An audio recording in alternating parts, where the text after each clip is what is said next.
Narinig nga ng magnitude 7.5 na lindol ang Davao Oriental pasado alas 9 ngayong umaga na itala ang sentro nito sa bayan ng Manay. Naglabas na rin ang tsunami warning ang PHIVOLCS at para sa karagdagang detalye, makakausap natin sa linya ng telepono si PHIVOLCS Director Teresito Bacolcol. Good morning po, sir. Yes, sir. Good morning din po sa... yes, ma'am. Good morning din po sa inyo. Okay. Sir, siguro una po, gaano po ba kalakas yung intensity talaga na naramdaman? Sabi 7.5 po. Ano-anong mga lugar po ba yung pinaka-apektado?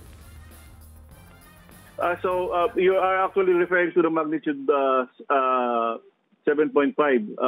Iba po yung intensity sa magnitude. So, actually, magnitude 7.5. Pero yung intensity na naramdaman po, na-report po sa atin is intensity 5 sa may Davao City and intensity 4 naman sa may Bislig City, Surigao del Sur.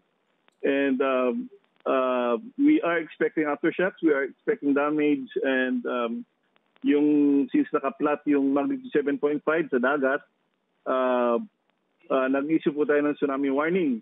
And sinasabi po natin that the first tsunami waves will arrive between 9:43 to 11:43 a.m. ngayon.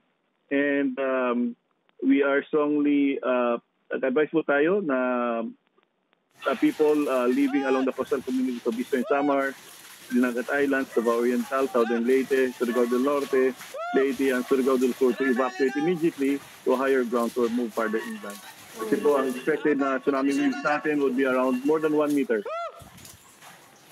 Sir, kanina po nabanggit namin, no, may tsunami warning na ano po ba yung mga lugar na pinakamalaki ang banta ng tsunami?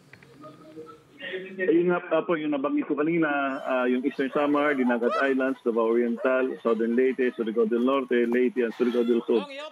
Sila po yung may banta ng tsunami. And that's the reason why we're saying na yung mga nakatira along the coast, sa mga nabanggit ko na probinsya, then they have to move to a higher place.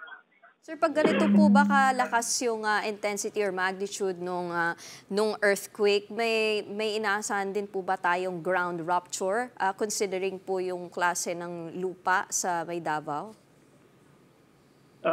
Nasa dagat po yung epicenter and hindi po tayo mag-expect na may ground rupture ito kasi most likely yung source po nito is the Philippine Trench.